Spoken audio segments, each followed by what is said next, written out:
Hello, I am Blake Braswell, former senior show director for Universal Orlando Resort of the Art and Design Department, and I'm going to tell you about the 3 attractions that have had the biggest impact on me and my career in the themed entertainment industry.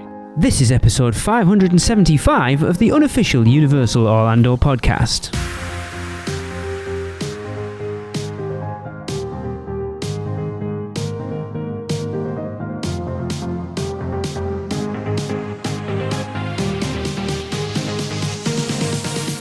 Hey everyone, welcome to the show. It is me, Lee. I am here with Blake, as you've already heard. We don't normally drop the I can't even think of the word. My brain's not working. Tracy's not here to keep me right. I've no idea what's going on. I'll try to keep you on track. But we are recording this ahead of time because as this episode comes out, Tracy and I will be in Orlando for Halloween Horror Nights with Michelle and Chris. So we're recording this well early, so we haven't tried Minion Land. We haven't seen Minion Land or anything yet. Blake, I don't even think you've seen Minion Land yet, have you? No, I've not been back. I'm actually looking at making a trip soon here toward the end of the summer to go down to Orlando. So, I'm going to definitely take my daughter over there. We got to go see. Awesome. Yes, she will. She's perfect age for Minion Land. Absolutely. Yeah, we were literally walking in the parking lot to go to the grocery store, and someone had a Minion on the back of her car, and she went nuts. And I was love this. Awesome. Right, as I said, as Blake told you in the beginning, this is a Rides That Made Me episode. We haven't done one of these for quite a while, but basically I invite people who've had a creative impact on Universal Orlando Resort and get them to discuss the 3 attractions that basically got them into the industry in the first place. So if you haven't listened to our previous ones, some names you're going to know here, Blake, at this point.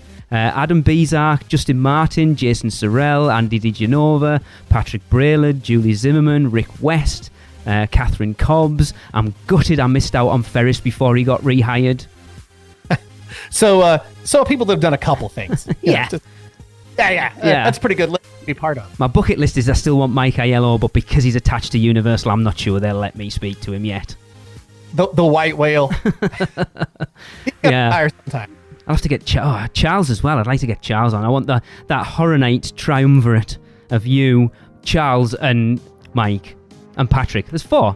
I don't know what you call a 4. Yeah, a quadron meant something.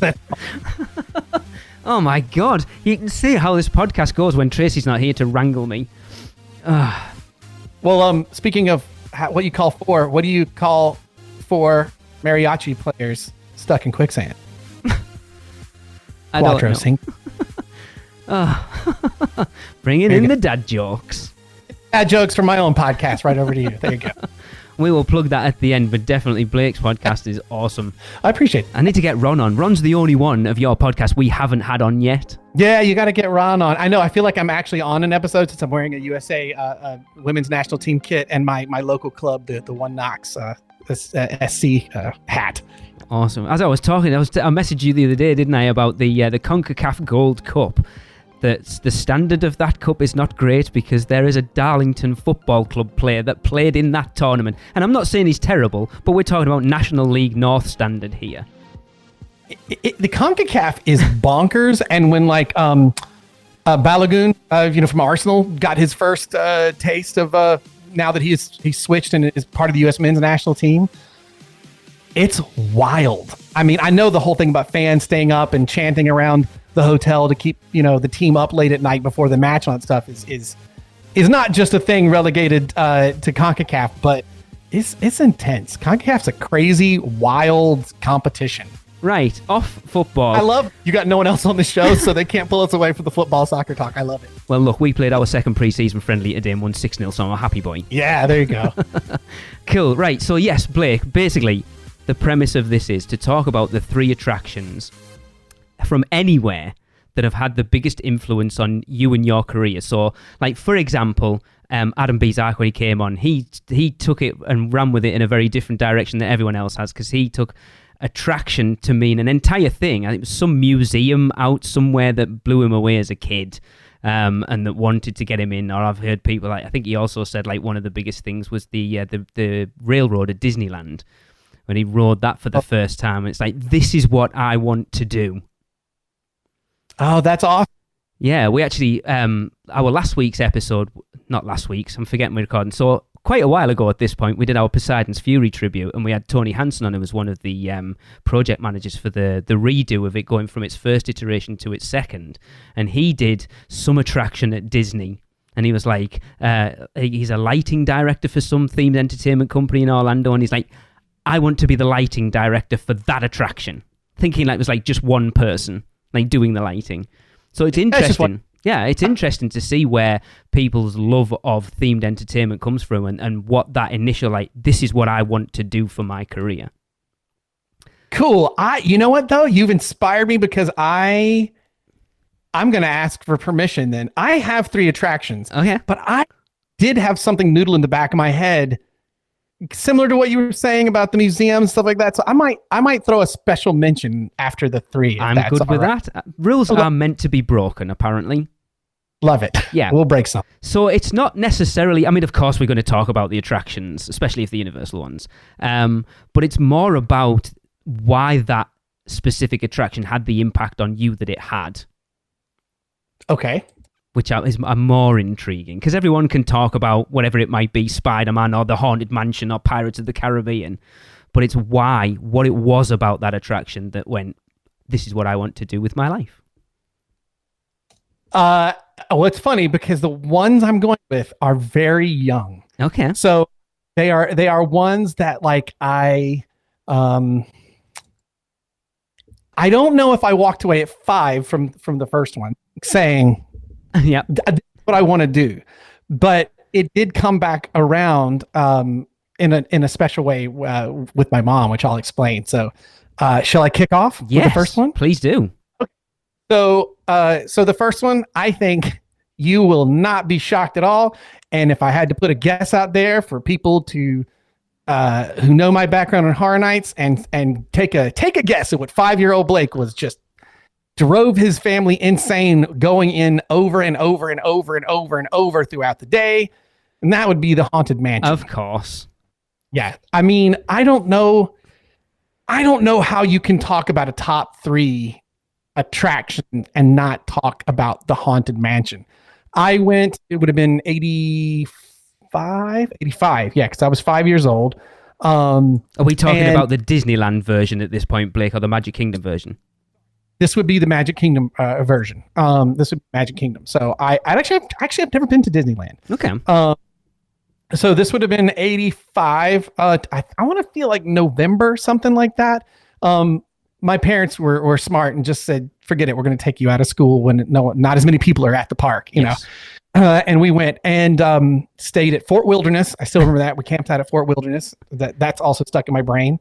Because, of course, they spent all this money to go to Disney World, and I actually wanted to play at Fort Wilderness more than anything. Of course. But we got in line for the Haunted Mansion, and like just that aesthetic, the queue line with the funny tombstones, and you're 5 years old, you're starting to really read, and like I was enjoying all that, and then the way that the cast members come out and they're so in the story and everything, like to me, this one's burned in my brain because at 5 years old, that was real. You know what I mean? Like there was no special effect. That room actually stretched. Yeah. You know what I mean? And it hit me hard. And my mom told me that literally we did it early, and then like I just kept asking to go back. And she was like, thankfully the park wasn't very full. She goes, I don't know how many times we ended up doing ride, but we did it over and over. And it like, even at the end, she goes, well, what's funny is you literally got scared by, you get the ghost joining you at the very end. Yeah. I would freak out about that every single time. She goes, the first time it happened, I thought like, we're going to have troubles the rest of the day. And I was like, no, let's go again. Let's go again. There was something so awesome about that. And the way that there is this story that, I know a lot of attractions, put out a story.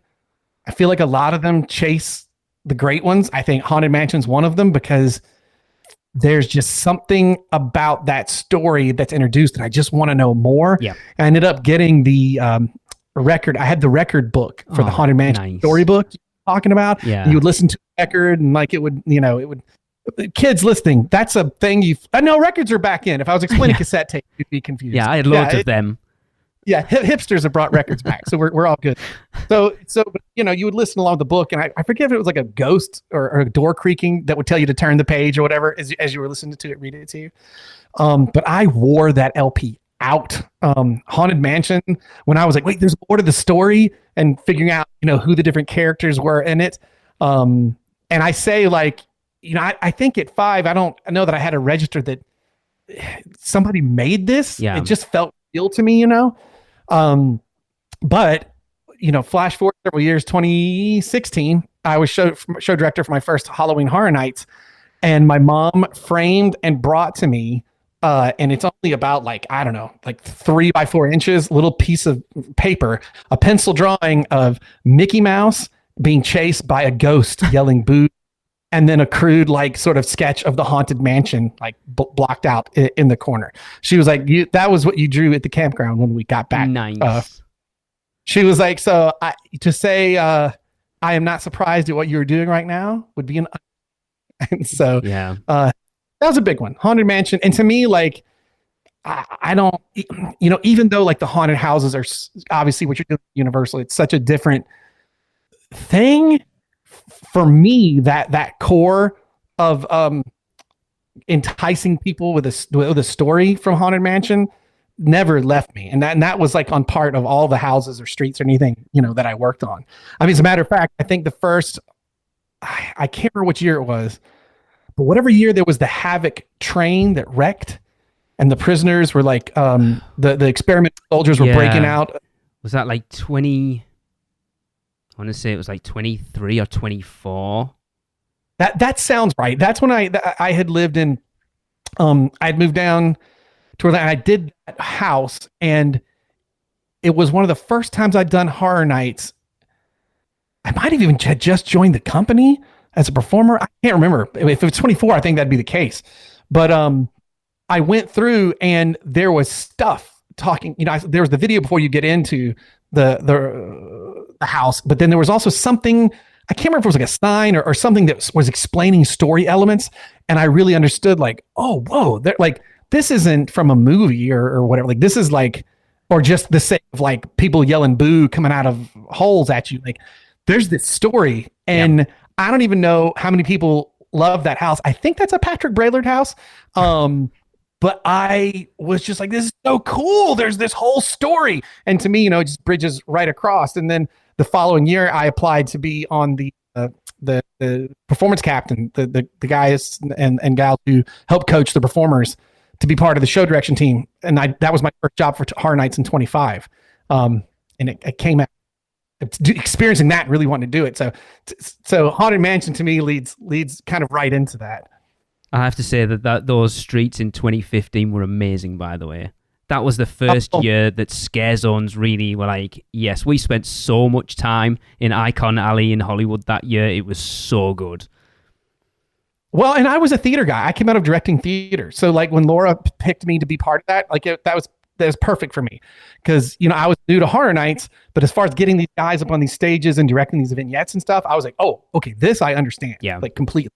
So it gave me a strong foothold to get in and learn the other stuff. But yeah, man, I don't ever forget about Haunted Mansion. Haunted Mansion, that's in my heart. Absolutely. I mean, look, Disney's a dirty word on this podcast, as we all know, but it's the Haunted Mansion is still one of my favorite Disney attractions. It is. And the fact that they keep updating it, that it's been there for as long as it has, and it's still as good now as it was when it first opened. It's always got a long wait. And like you say, it's seamless as well. It really is. And it still uses, I think the thing that blows you with, yes, they've updated it, they've got projection technology in it and stuff, but the fact that they're still using Pepper's ghost effects, and it's so effective. It's so good looking. I mean, and I got to see when I worked at Tokyo Disney Sea, I got to go see the Nightmare Before Christmas version. Nice. They did Tokyo Disneyland, and that's amazing. And it made me see the attraction a whole new way. And it's so good. Yeah, I can imagine I'm so jealous I never got to go to Orlando when I was a little kid. I was 27, I think, the first time. And to be fair, I still remember coming off Spider-Man, absolutely speechless, which if anyone who knows me, getting me to be speechless is a big, big task. That blew my I wrote it. Yeah, well, we had nothing like that over here. So riding something like Spider-Man for the first time, like, what the hell just even happened?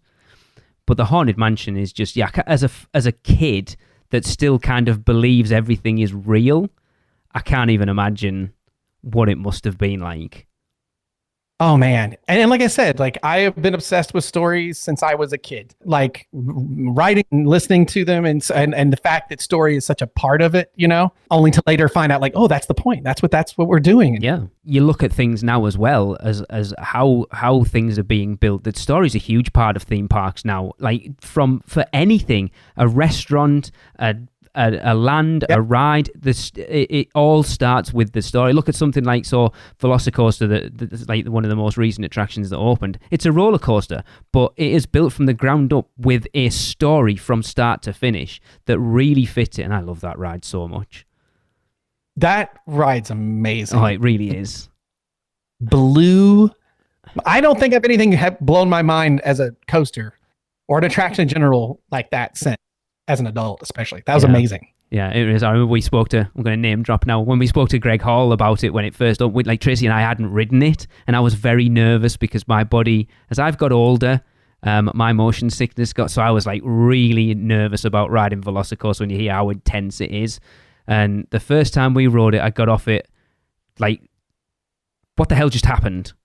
But it never affected me at all. And normally I take Dramamine, and Tracy and I rode it front row when we were over in December, and I had no Dramamine left, so I didn't take it. And I'm taking a big risk because it was the day we were flying home as well. So I'm like, this is a big risk. And I got off it and I was fine. Like Hagrid's makes me feel worse than that does. When I went back to, I went to IAPA this past November, and we did the night at IOA with IAPA. So there's only like 4,000 people there. I hauled butt straight to Velocicoaster and did it on the front for the first time. Front row, amazing. At night as well, we've done front, we've done night, we haven't done front at night yet. Yeah, that was amazing. And I grabbed a friend of mine from work here in Tennessee that had never been on it, and was just like, the sounds he was making, what the whole time were amazing. He got off, he's like, I can't, because I thought I've experienced everything and you couldn't wow me. I've never done some of those moves before. Yeah, Greg Hall is amazing. That ride's it is insane. Awesome, and just a feat of just the, like we talk about it, like compared to Hagrid's, just how efficient that attraction is as well. Like the brand new coaster, and it's barely above sort of 40-45 minutes unless you're a really busy day. But the locker, everything, like the way the whole thing works, like it's great. Yeah. Anyway, a Haunted Mansion. We're always going to go off on a tangent. Of course, that's what these things are all about. Well, I know. It's a little Disney heavy, but that's because I was a kid, and that's where I went. Of course, I'm a 1980 child, so I am. Universal came later. So the other one would be the next one would be the original Star Tours. And when I say original, I mean it. I do mean at Magic Kingdom. I don't mean at Disneyland. Yes. As I said, I've been there, but the original version at Magic Kingdom of Star Tours. Okay, huge Star Wars fan as a kid, always have been. And what I need people listening now, especially if you are of a younger age, what you have to understand is like, there was this time when no one cared and there was nothing about Star Wars other than the first three films. That was it. Like there was this like just no Star Wars material anywhere. I don't know when Star Tours opened at Magic Kingdom. Let's have a look. By the way, Havoc Derailed was Halloween Horror Nights 23. 23. Okay. And that would be right. I do believe that was a Patrick House. And not at Magic Kingdom. That would have opened at MGM Studios, right? Yeah, you're right. It MGM was, Studios. Yes. Not Hollywood Studios. 89. There we go. I found it. That's when it came out. I knew it. So it was the second time I'd ever been down to Disney. Okay. The first time was 85. The second time was, I think, 90. So you just couldn't get, I mean, 89, 90. So the prequels are 9 years away when I go. Wow. I don't even, the Timothy Zahn books, I don't think were out. Marvel Comics' run of stories that took place after the stories or the films had ended. And so the only Star Wars stuff is just, like what I was playing in my backyard and and kids weren't, it wasn't the cool thing. Don't be wrong. I thought Ninja Turtles and stuff are rad too. I was into Ninja Turtles as well. But I loved Star Wars, and Star Wars is very important for me because, again, you're talking about a time when all the behind the scenes features and stuff, that wasn't something you saw on a ton of films. Yeah. And since George loves documentaries, that's a big thing, a big part of him. Go see some of his early film work too. You'll see he likes some of that documentary style of filming. He actually did, quite a lot of behind the scenes footage. Well, he didn't, but you made sure it was happening. That didn't exist for a lot of films. So like I would watch, the makings of like Empire and stuff, and seeing like Phil Tippett and those guys make the maquettes and do the stop motion of the AT-AT walkers and everything else. And I was like, I never was like, ooh, I want to be Luke Skywalker. I was like, ooh, I want to make I want to make movies like this. I want to make things like this.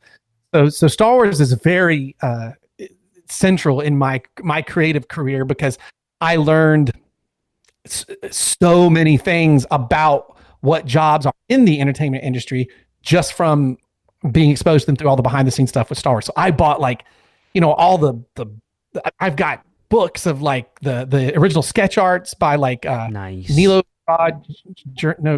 said his name wrong, and like Joe Johnston, the guy who ended up directing Captain America and the Rocketeer, like all their concept art and stuff like that.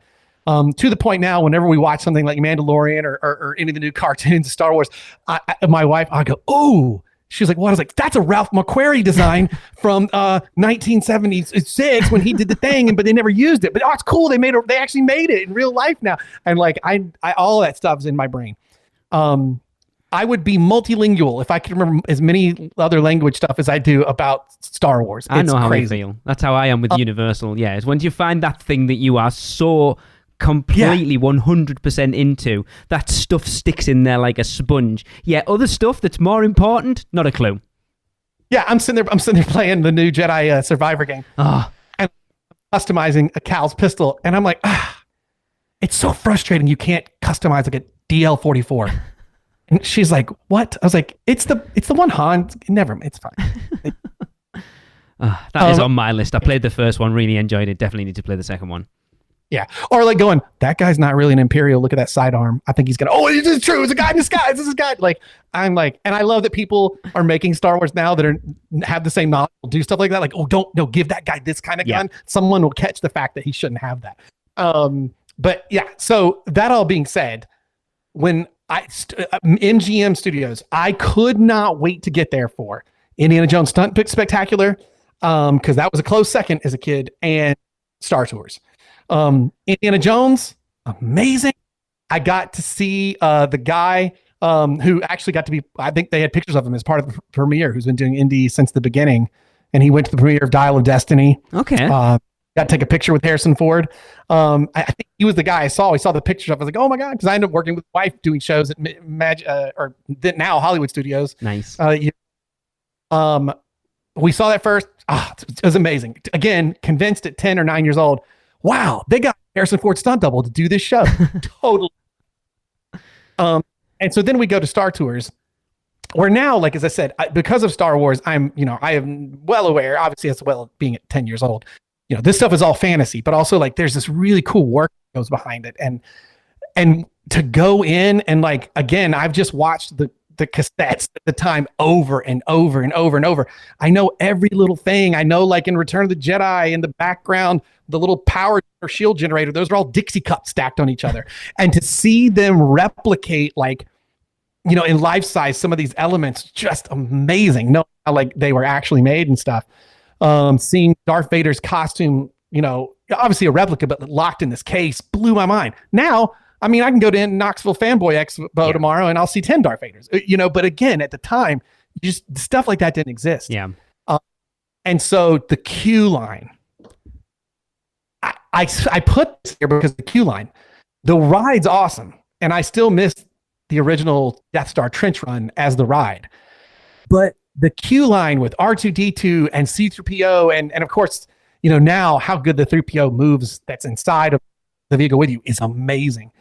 But at the time, just to see those, what now would look crude animatronics but not really crude because they moved about as well as the humans did in those original, blew my mind. And like, I was in it. I was in the world. Like, and I feel like that's the first time that I understood, like, this place is trying to transport you. And yes, if you're not at Disney doing this ride, hey, welcome. We're going to go on a tour to the moon of Endor. And I was like, oh, okay. Like, I wonder what will, like, I just accepted everything, not necessarily that it was real, but I was accepting the story they were telling me, right? If that makes sense.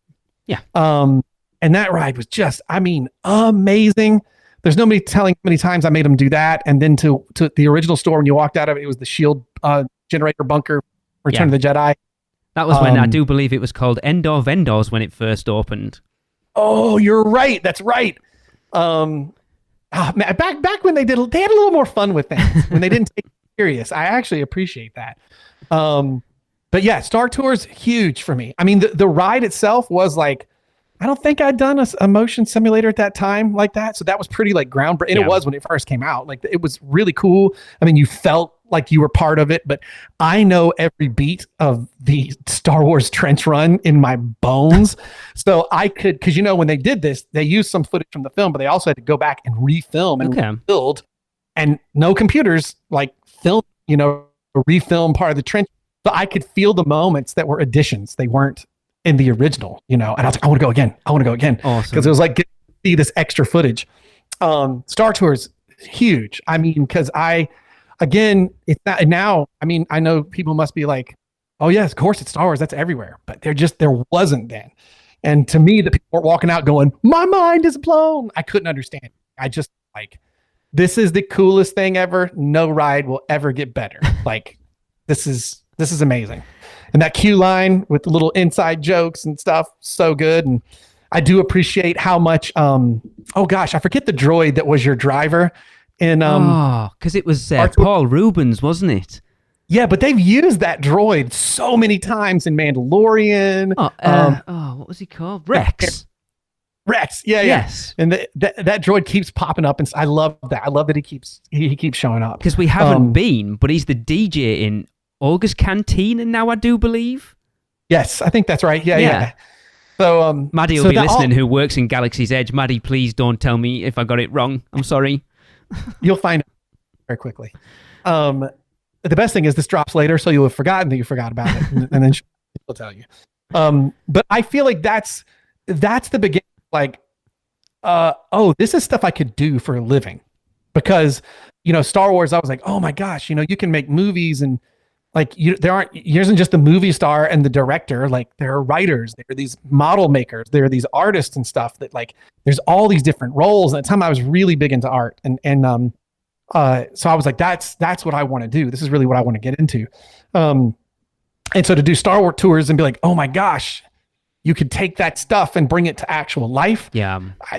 That's the beginning of going, oh, this is, somebody worked on this. Somebody wrote this. Somebody built these droids. Somebody, and that whole side of it is the first time I think that is a possible career path would have been Star Tours. It's interesting as well, isn't it? Because I think a lot of people now, like theme parks are such big news now, but it's like, if you've done a theme park, nothing, and it's sad to say it, but nothing surprises you. There's nothing been like that evolutionary groundbreaking now, because it's all, even Rise of the Resistance, we haven't ridden it, but I know enough about it to know that it's this amazing attraction, but it kind of takes items from this attraction or that attraction. Whereas you look at something like Star Tours, when you rode it back then, there'll have been nothing like that at the time. So to ride that there would have been, again, and people, I think a lot of people now will never understand what it's like to ride something like that back then. Yeah, I don't know what the next evolution is going to have to be to, like, but you're right, like, to see a whole new thing that's completely different. Yeah. That's done before. And you got like Harry Potter Forbidden Journey that uses elements of that stuff, and then it does have animatronic, and kind of like, yeah, that probably was the last, that probably was the last big jump, actually. Yeah, just the riding mechanic itself, yes. Right? Like, but I don't think that people, because stuff like Star Tours existed, it still doesn't feel, it feels like it's an evolution that makes sense. Whereas when Star Tours first hit, it was like, oh my God, this is the future. Is this how we'll train pilots? Not knowing, well, this is actually where the idea came from. Yeah.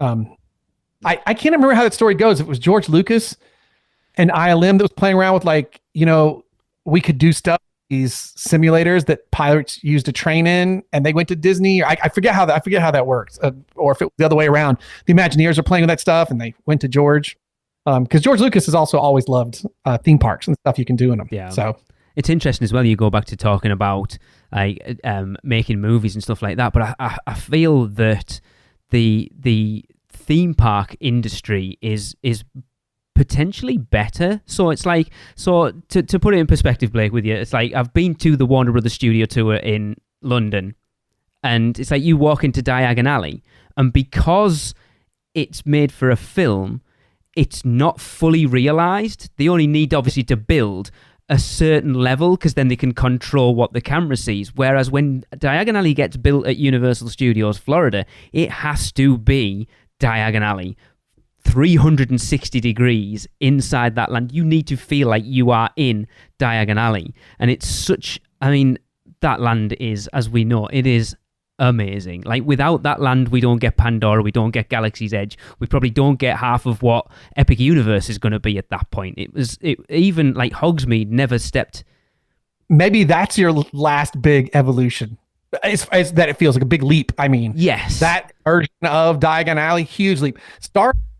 Galaxy's Edge makes sense because you've had Diagon Alley, but until Diagon Alley, you don't have that kind of live immersion in something like that. Yeah, especially to a point where I think if you look at from what we know Epic Universe is going to be, like, as far as I can think, obviously Galaxy's Edge now, but as far as I can think, Diagon Alley was that first land that you only had one way in and one way out. And once you were in it, you were in it. You couldn't, like Hogsmeade, you can pass through and go to Jurassic Park, whereas you walk into Diagon Alley, and to leave, you have to turn around and go back out. So it's a fully immersive land inside it.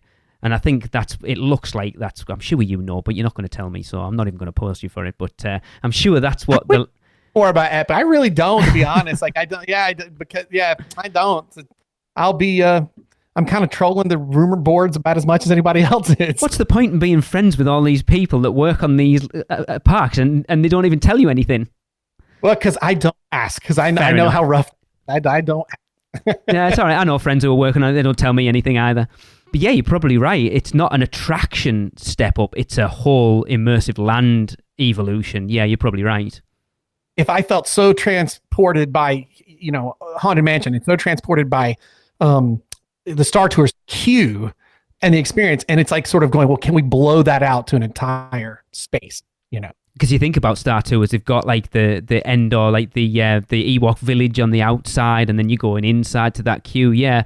It's interesting because, like, going back to Universal, it's funny when you look at E.T. E.T.'s been there since it first opened, and yet that's got a themed queue before themed queues were a thing. Yep. No, that's true. That's true. Oh, that's a really good point. When I think about the queue lines and stuff, Star Tours had a themed queue. That wasn't as crazy as it is now. Now that's a really big part of it. I'm not saying it doesn't have. Obviously, like Haunted Mansion, right? That's got a themed queue, but it was the exception, not the rule. Yeah. And now, it's like Pirates of the Caribbean when they shut it down to redo the queue line. Basically, that's all what they really did for it. Yeah, like queues are a huge part of attractions now. Like before, they just used to be the means to keep everyone in place to get on the ride, and now it's like people need to be entertained all the time, so we need queues. But it's like they got the problem of being too successful, so the waits got longer. So we have to do something. And then you got Forbidden Journey, that like the queue became as much a part of the attraction as the attraction itself. And see, that might be the first big leap in the queue too. Yeah. Right? And again, we say Diagon Alley. It's not that Hogsmeade isn't as transformative. No. There's just something about, I think it's the way you enter into Diagon Alley, and you're just enclosed in it all. And like I do, one of my favorite things to do is to go up to Leaky Cauldron, turn around, and just watch people. And it doesn't matter that it's been open for over decades now. You watch people walk through and their faces. Yeah. People, the first time, it's amazing. It really is. I still love Hogsmeade a little bit more than Diagon Alley, if I'm honest, though. I can get behind that. There's even me aesthetically in the film, I like that. Yeah, there's something I dig about. Now you're just making me excited. So to go back to Universal, because when we go down in a couple of weeks trip, we're definitely going to Universal. So when was the last time you were there then, Blake? Oh, it would have been November. Last November, okay. 22. You didn't get to go. You just after Horror Nights. That's right, wasn't it? Yeah. I just missed Horror Nights. Yeah. I was going to add one thing to the Star Tours thing. Okay. Since I don't work at Universal anymore, can I tell you the scare zone I really want to make? Yes. You have to go this. I had a dream that was so vivid while I was working on Horror Nights, and I know exactly what the scare zone looks like, and it is a droid graveyard from Star Wars. Wow. And that is the scare zone that I want to do. And the whole thing with like effed up 3PO units with the gears and wires hand their face, the eyes have gone red, and it's like you got all these weird, like almost like scarecrows, but it's this dumping ground of droids that come awake, and like that's the scare zone I'll never be allowed to make, but I want to do is a droid, like a droid graveyard. So okay, go with me. The Age of Ultron trailer, when that first came out, when Ultron wasn't the fully formed thing, and they were playing that really creepy version of "There's No Strings on Me" from Pinocchio. Oh, it would be so creepy. That hooked me. I'll say in the trailer. Yeah, that absolutely. I was like, yeah, I'm in. Can't wait to see that. Shame the rest of it was garbage. Yeah. It's weird. It's weird because it's one of the most important ones because so many storylines come out of that film. I love that film in parts. They're quite work. I can say that about most Marvel films, to be fair. Yeah. Anyway, yes, of course, I've got to pay the bills, so Michelle will be slapping my wrist if I don't pass it over to our sponsors, and we'll be right back to get Blake's final attraction. Man, we need a vacation. Oh, I got this.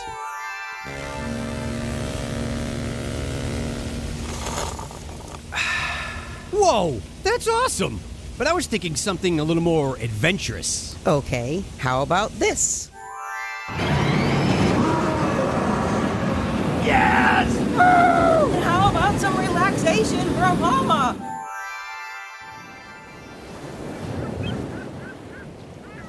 Oh, perfect. How did you do that? Easy. PortKey Vacations. For your next vacation, let PortKey Vacations take away all the guesswork and stress of planning. From air and hotel to theme park tickets and everything else in between, they've got you covered. Just visit PortKeyVacations.com and touch the PortKey to get started with your free, no-obligation quote request. With just one touch, and PortKey Vacations will magically take you wherever you want to go. Welcome back, everyone. I am, of course, here with our good buddy, Blake Braswell.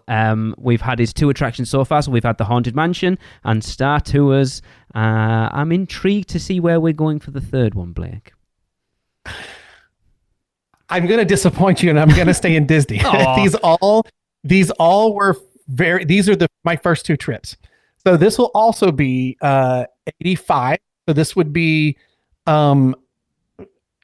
just a couple years after Epcot is opened. Believe it or not, at 5 years old, if you asked me, because Epcot's 82, does that sound right? Yep. Something like that. So that was a big deal to go there. If you had asked me when I came back from the trip, what my favorite thing from the trip was, outside of the individual Haunted Mansion, but the favorite place I went to, it was Epcot. Wow. The educational stuff, the science stuff, like the concept as it existed at that time, I was in love with.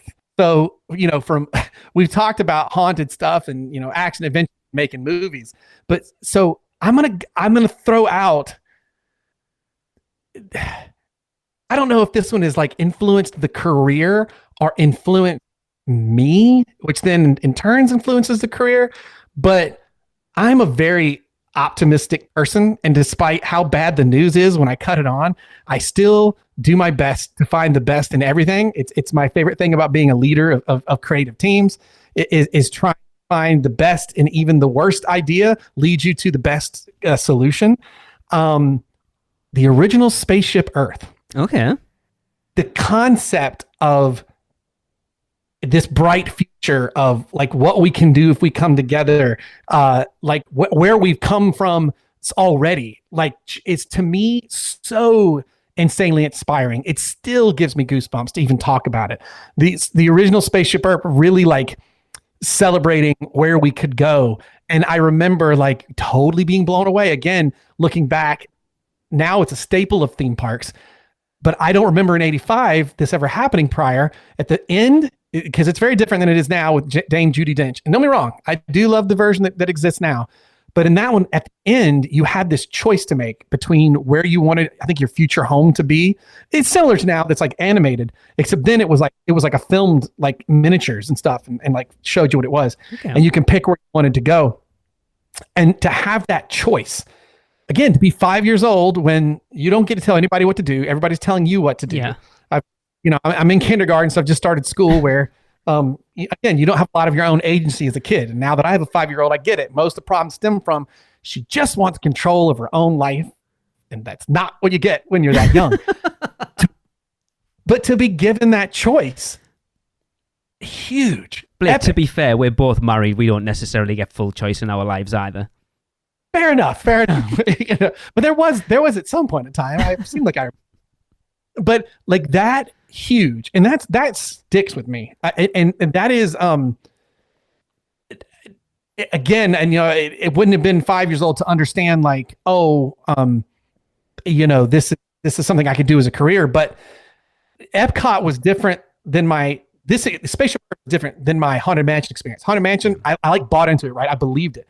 I understood that at Epcot, we're teaching, right? This is like, but I'm weird. Like I'm the kid who like at 6 begged for a TV in my own room so I could watch PBS nature stuff at night. Okay. Like, I mean, that was just me. Unfortunately, it did lead to the fact that at 11 p.m. they would cut on BBC shows. So I then grew up on a steady diet of Red Dwarf and Are You Being Served, which definitely influenced my sense of humor. There's definitely nothing wrong with that. Red Dwarf is still one of the funniest shows ever.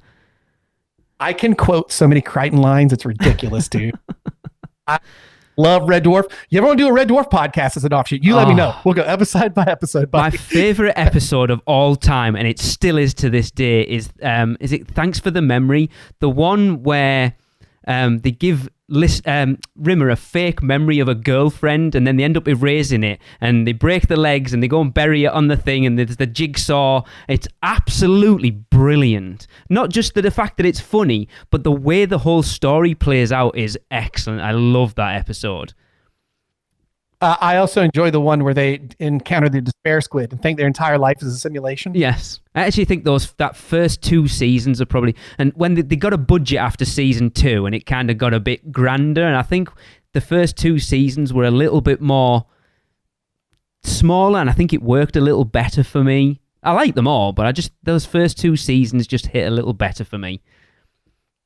I friggin' love that show. There's nothing worse. If you ever get a chance, never see the American pilot they made. Oh, okay. There's a way.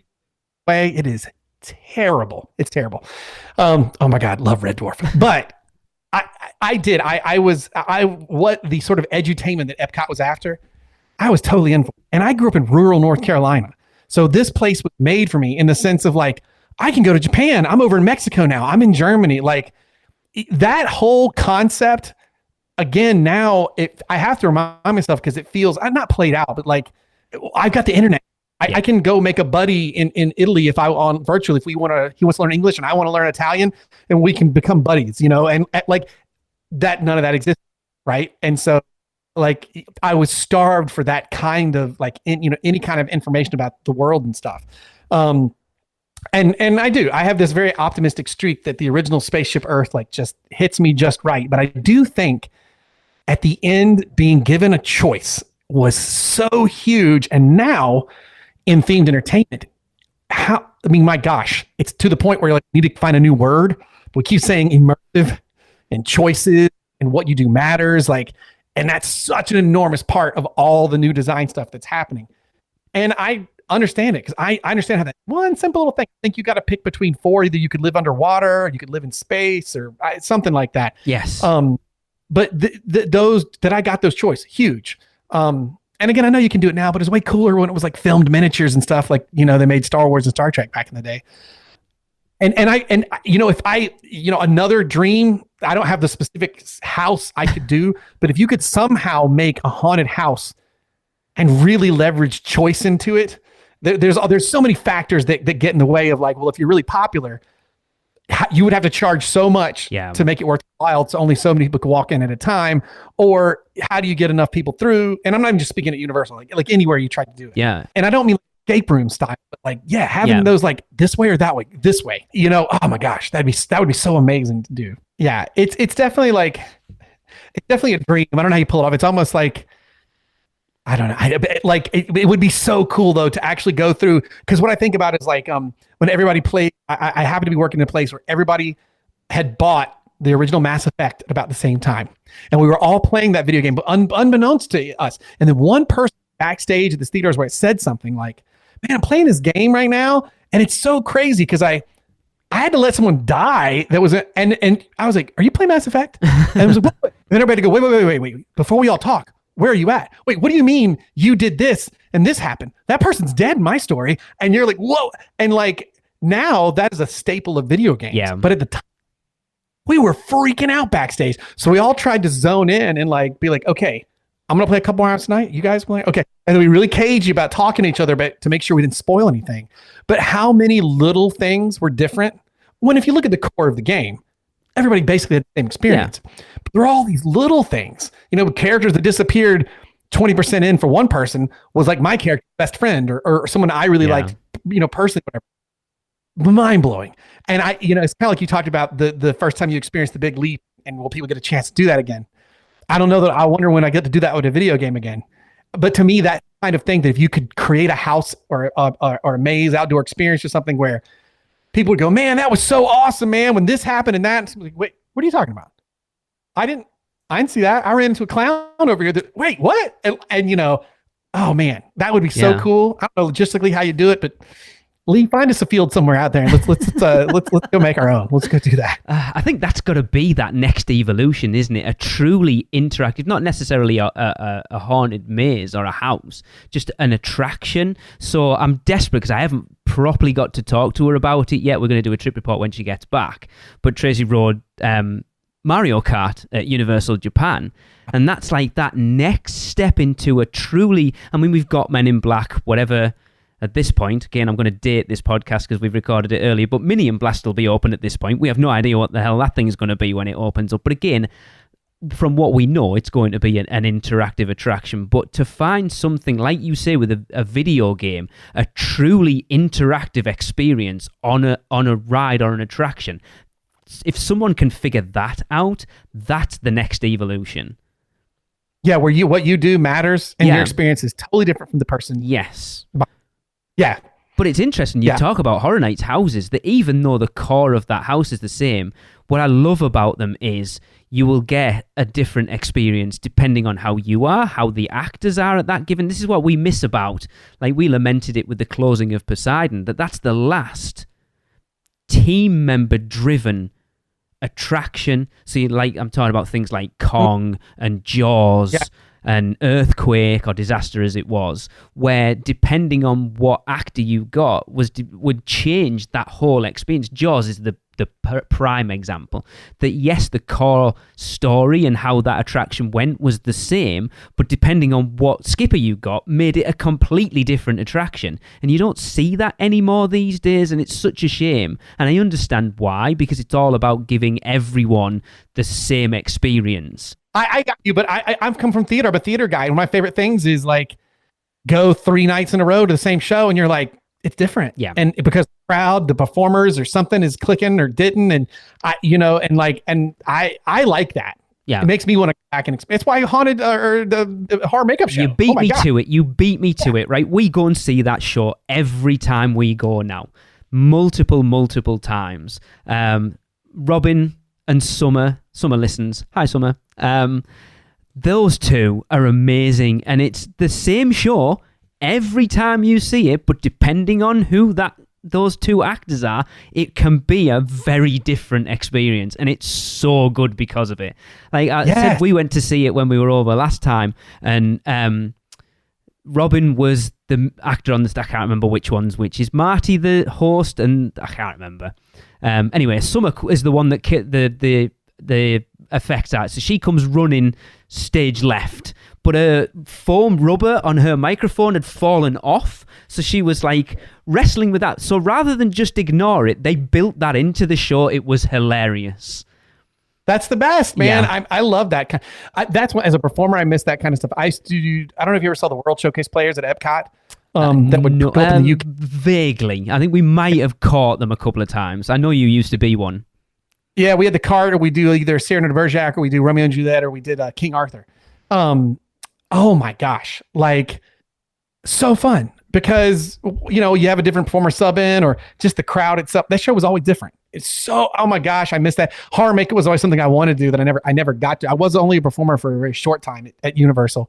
And that was one that was on the list I really, really wanted to do and never got to be a part of, because that kind of humor, that kind of comedy, that show, love it.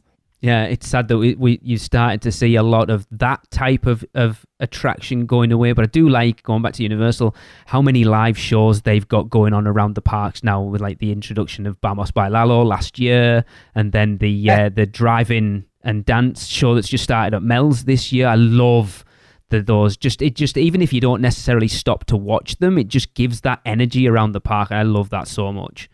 Yeah, I think too, as a guest, you feel like you said, even if you don't, you counter the tail end of it, or you see it at a distance, to me, subconsciously, you're like, man, this place was totally worth coming. Look at how much stuff we didn't get to see that's still going on. You know what I mean? Like, it's like there's so much to do and see. I agree. I mean, I'll always say live entertainment, man. You bring it on. That's why you need to follow Ferris back over there so we can have more of it.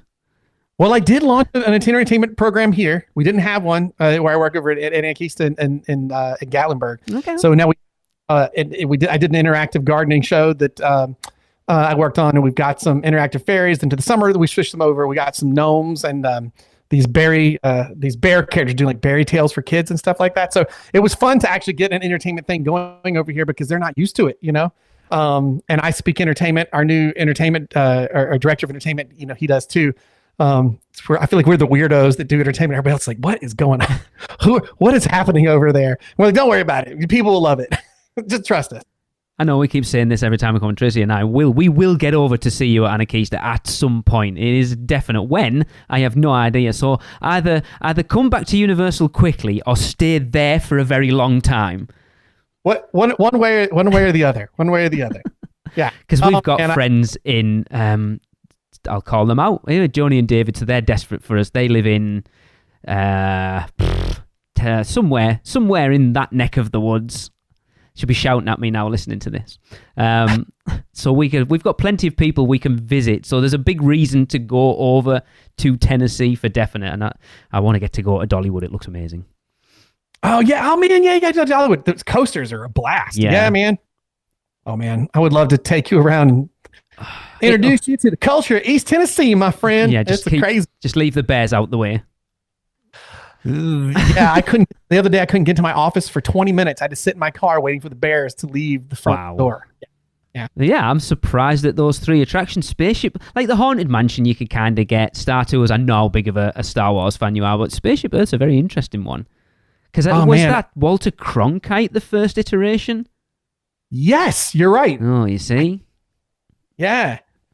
So I've never seen it since. I think the first year we did it, it will have been Jeremy Irons at that point, I think. Yeah, and then it was, I don't know if I remember that one.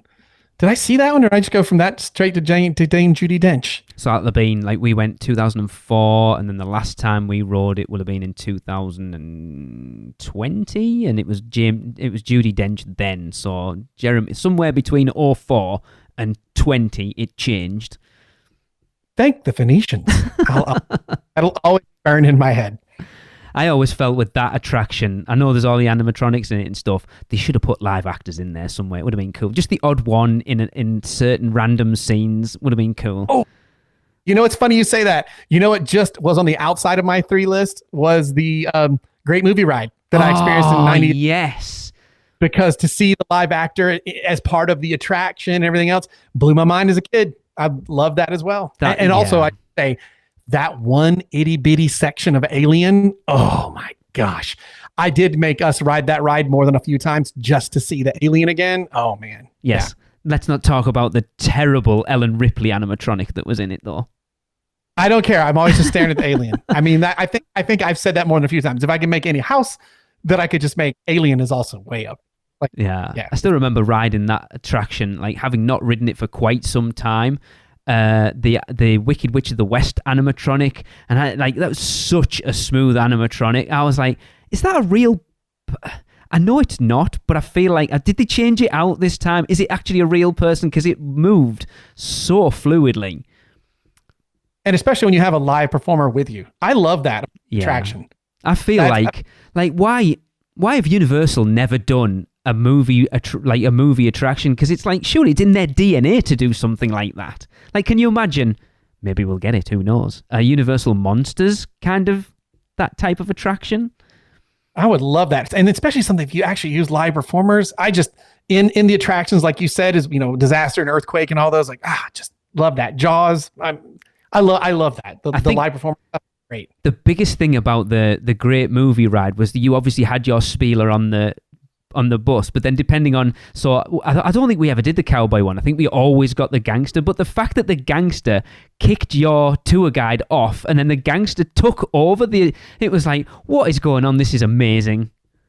Yeah. Oh, I love that. I think as a kid, it was the gangster. And then right before the ride closed, I finally got the cowboy. Yeah, I don't think we wanted to wait for it. I think the last time we were there while it was still up, but I think they were only running. I think because it was so close to that ride saying bye-bye to it, they were only running the one show at that point. But yeah, I'd forgotten about that attraction, actually.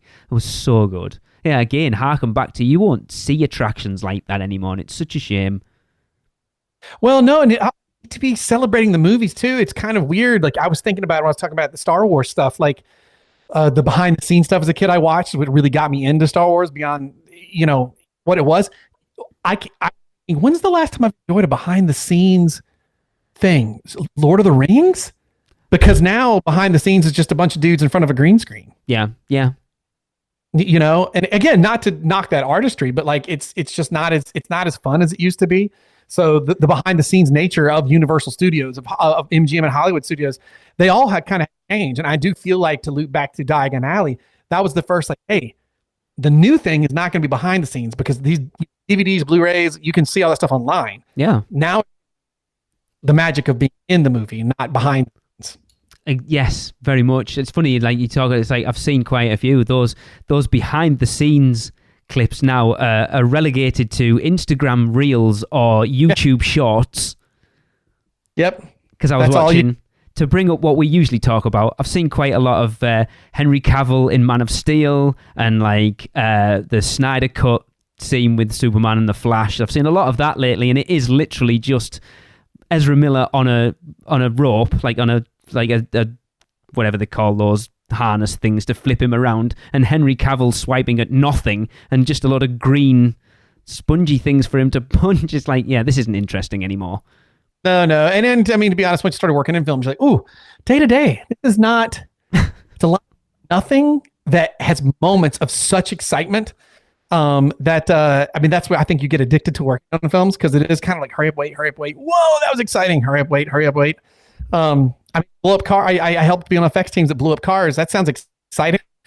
It's very boring until the actual moment of. Yeah, I'm sure. Long. And not boring if you're, by the way, planting the charges. That's the most terrifying thing I've ever done. If you will be dead quiet to the point of scary, see 4 or 5 dudes that are just crewmen that are like, hey, what's up, man? Yeah, blah, blah, blah, blah, blah, blah. And then we start doing that stuff, and you realize how quiet it gets as everybody's slowly placing the charges in there, as you're like, one static charge, and we're just dust, dude. There's nothing. There's, that stuff was crazy. I don't need to do that anymore. No. It like you say, going back to the green screen stuff, I think that's what made them, and again, it's a Lucasfilm thing, the Mandalorian so different, because they film a lot of that with one of those, like the huge screens that basically the Born Stuntacular is, one of those huge screens that which... the volume, right? That's I think it's the Lucasfilm version. Yeah. It's called the volume. They do all that. And that's cool, because there's some real light and everything.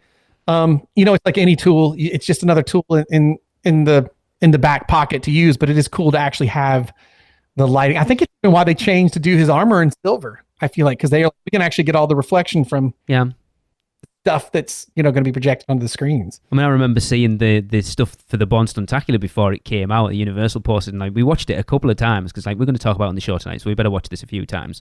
And then like the sort of street fight scene, it's like it wasn't until about the second or third time that I was like, oh, all of those people behind him aren't actually there, are they? They're on a screen because it's that good. When I saw my first preview, blown away. Oh, I loved T2 3D. It was probably my favorite sort of sit down 3D, 4D with actors in. But Born, first time we did, I was like, do you know what? This is a more than worthy successor to that attraction. Oh yeah, without a doubt. I feel like one of my first trips would have been 93 or 94. They opened in 92. Is that right? 90. 90? Okay, Yeah. okay. So I feel like 90...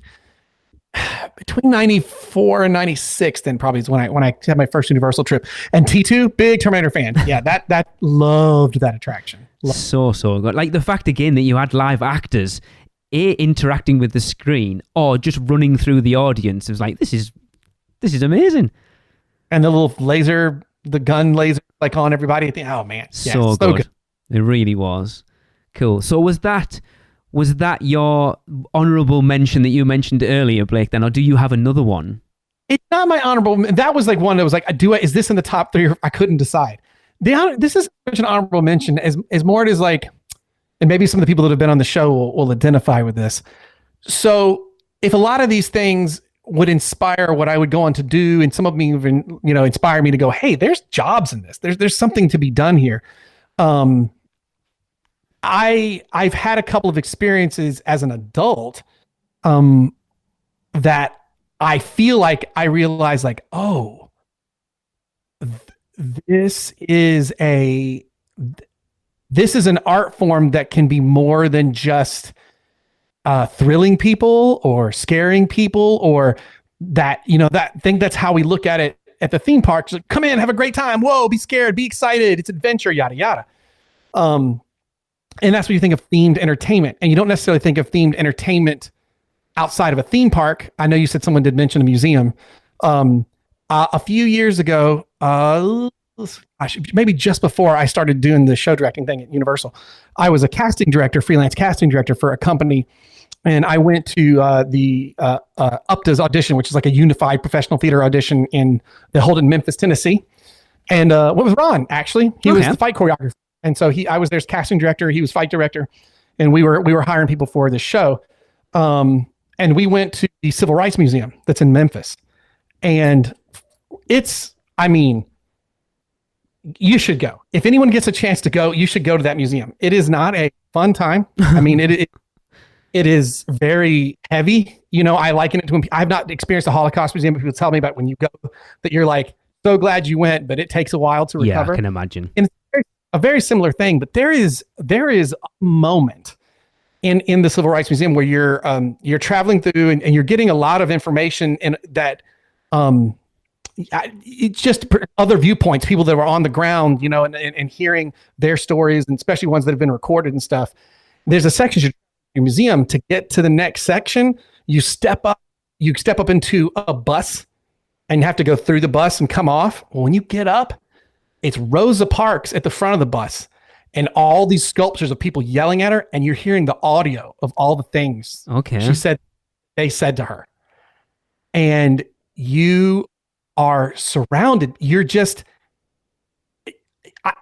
it is the most transforming thing. And I know themed entertainment sounds like fun, but to me, to be this interactive storytelling, like it hits you in the gut because the Rosa Parks story. You've seen it on TV. You've been told it. You've read it. And especially as a straight white dude. I mean, it's not something I have a frame of reference of understanding. I will tell you what, though, that thing does is about as good as I think as it can do. Is hitting you in the face of, you'll never be able to fully understand it, in our position, but like it definitely leaves an imprint. Yeah, that is amazing. And that museum has two. That one to me, pure themed entertainment as far as like themed immersive design, right? Like you're like, oh, I don't know who did this, who thought of this. This is intense and it's amazing. The other one is you don't realize where you are in the building. It is the building that Dr. King was assassinated in. But you're going through the building, through all the exhibits, and then you kind of come out into a corner, and then boom, you are in the room. There's where he was, and you're looking across the window where the gunman was. Wow. It's wow. Now that's because it's the location. You know, I mean that like, and now the way it's set up is amazing. But that Rosa Parks one, man, it just like, you're like, what? My other honorable mention that's in the same vein of like going, oh my God, this is the world we work in, and I don't want to say we can do more than attractions, as if attractions aren't awesome. I just mean there are other things we can do. Have you done the Kennedy Space Center down in Florida? Dude, the first time that I did that Atlantis shuttle experience, and that you watch that video, and then that thing opens, and there she is with the music. Amazing. Dude, I was bawling. Yep. Like, you just talk about how I felt optimistic about things like Spaceship Earth. Like, to me, I'm just sitting there looking at this thing, like, overwhelmed at like, wow, when we actually come together to do something, look at what we can do. Yes. And again, it's kind of like we've been to space and you've seen the videos and you did it. There was something about the way that was done. And then you're standing right in front of her and the way she's, cantilever as if she would be floating in orbit. Like, it just hits you. And you're like, really this is the field I work in. Yeah. And I don't think about it this way, like that Rosa Parks experience, like this Space Shuttle Atlantis. Like, you always kind of go to like excitement and stuff. And so that's my honorable mention, is like those things later in my career have inspired me to like, I want to be part of, I want to try something like that. Yeah. The Anarchista thing I'm at right now is a fun experiment this is about nature, and it's about, it's a different vibe, and like, but to try and be, man, that Atlantis experience, the Civil Rights Museum with the Rosa Parks bus walkthrough, like those kind of things, that there's so much more we can do with a skill set, or so much other things we can do, I should say. Like I haven't experienced yet, but like Meow Wolf does. You beat me to stuff. It. Yeah, the Omega Mart looks amazing. Yeah. So that's my honorable mentions. They're late in my career, but they're very important. If the other ones kicked it off, these hammered it home. Pushed. Yeah, they put me into thinking in other ways about it. You know what I mean? Yeah, I remember like Tracy's the space nut in our house. So I know like whenever we go to Kennedy, and we always go up to see the big memorial thing for all the astronauts that have died, she's always very somber at that point. That really hits her. But that Atlantis exhibit, because you don't expect it to open up and it be there in front of you, because they do the same thing in the studio tour for Harry Potter. It's the same thing, like a projection on a wall, and then the wall opens and you walk into the Great Hall. But obviously it hits a little more when it's an actual thing that's been into space. It was, like normally things like that don't bother me, but I must admit it did get me a little bit as well. I was like, wow, like so well done. And like you say, themed entertainment doesn't have to be in a theme park. It can be anywhere.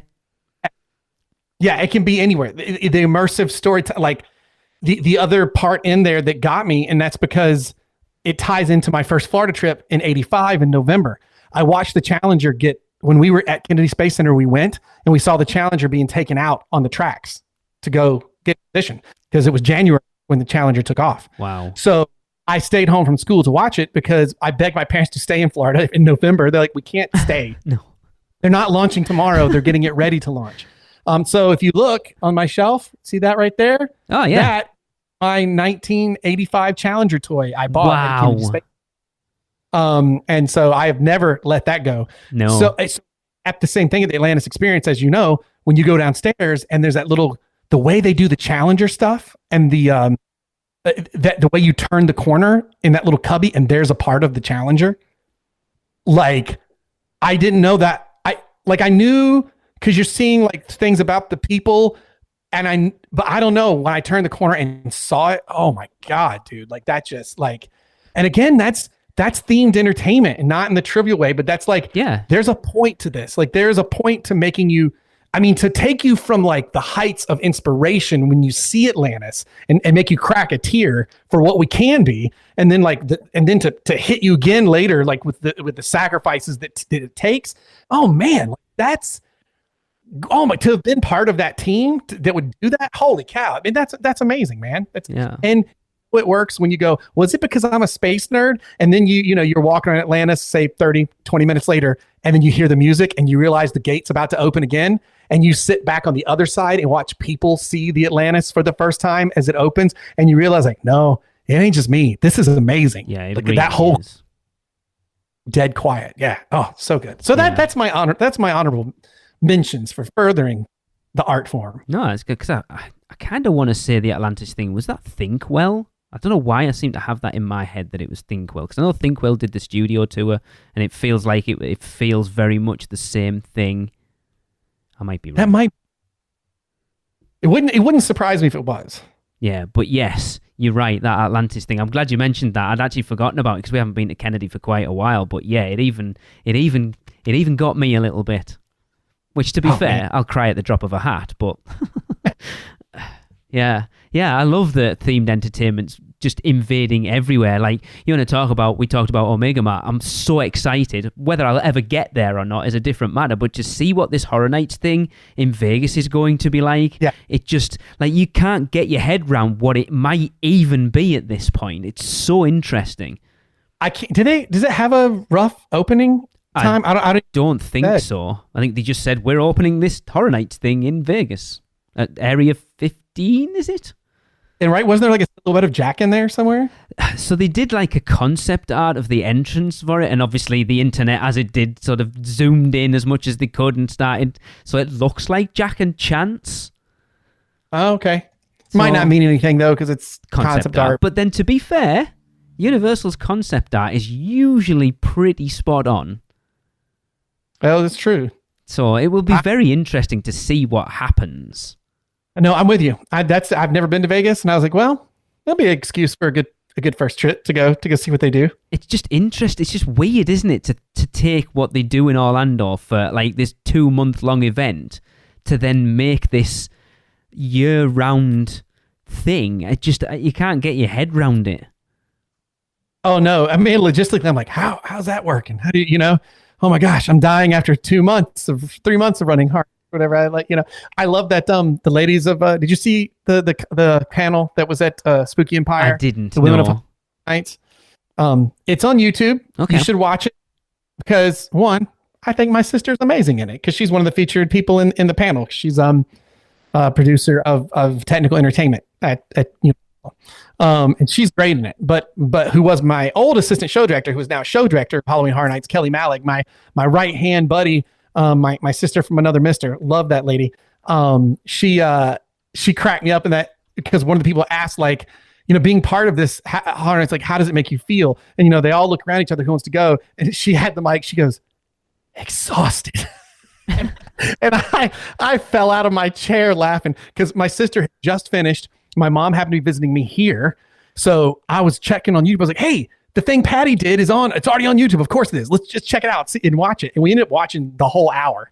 But she said that, and I died because, like, the reality of you're like, this is so cool. I'm so tired. It's so true. Oh yeah, yeah. I know plenty of our friends who've worked as scare actors or whatever over the years, and it's like every Horror Nights fan's like, I would so love to be a scare actor, and then you talk to scare actors and like, yeah, it's not as easy as you think it is.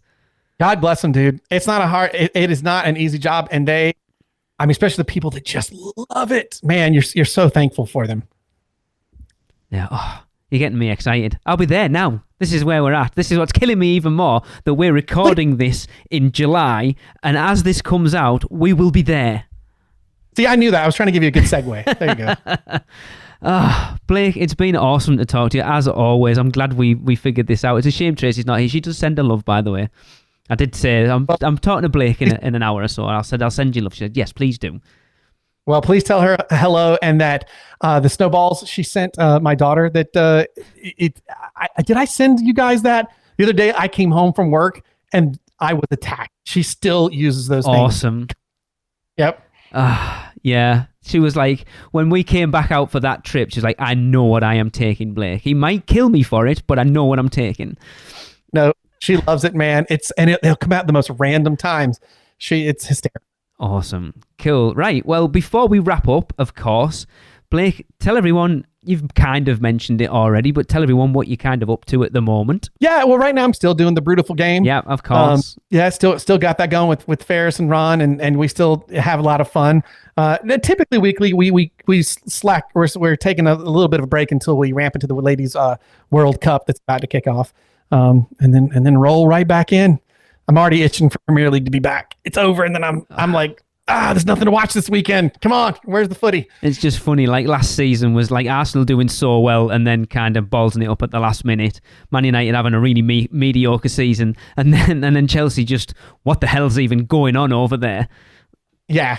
They've sold it's ridiculous, like how much money they've just made in selling players lately. It's bonkers. It's bonkers. And it's just nice after several years of doing the pod. For Arsenal to be having a good year while I was doing it, because I've definitely been I've had some rough ones while I was doing the pod with them. So I was like, your turn, Ron, little Mr. Chelsea fan. Yeah. You have a crap. There you go. But it's great. Like you can tell you guys are friends, and it really comes across. And like I say, when you just let Ferris go when he comes in all hot, is brilliant. I love it. Well, and I especially know when I'm like, oh, I'm fire up Ferris right now, and you know exactly what to say to like get him going. Awesome. Love it. Cool. Right. Well, that's going to wrap up the podcast. Of course, we will be back next week, and I guess it'll be our live audio from the park, because next week will be the first time I think Tracy will be back on the show, like live, as it were, because obviously she's been, Blake, for you, she's been missing being in South Korea. Her time zone is like far ahead of us, so she's been sending in little clips and stuff every now and again, but she hasn't actually been on the show for about 2 months as we're recording this, so that'll be the first time she's back. But of course, we're going to wrap the show up with a Universal Is, and I've asked Blake to come up with this one, and he said it's a very different place this time, because last time we asked you to do it, you were working at Universal, and this time it's different. But of course, we want to get our listeners involved. So if you want to get in touch, all you've got to do is let us know what you think Universal is in 3 words or less, and send them to us at podcast@uuopodcast.com. But for the end of this episode, Blake, it is over to you, sir. Are you ready to get cheesy? Man, Universal is friendship, baby. Very, very true. Cool. All right, everyone. We'll see you next week from Orlando. That was another episode of the Unofficial Universal Orlando Podcast, the best and only podcast about Universal Orlando on the island. Check us out on social media on Facebook, Instagram, Twitter, YouTube, and Pinterest. Just search UUO Podcast. For all the podcasts, news, and articles, check out our blog at uuopodcast.com. Contact us at podcast@uuopodcast.com. Join the Producers Club by emailing us at uuopproducers@gmail.com. Listen and subscribe to the podcast on Apple Podcasts, Spotify, Google Podcasts, Stitcher, and everywhere else podcasts are found. Check out our friends, the Theme Park Duo, for all your other theme park news, and email Michelle at portkeyvacations.net to book your next trip. So until next time, this is Amity 6, call off the Marines, we're coming home.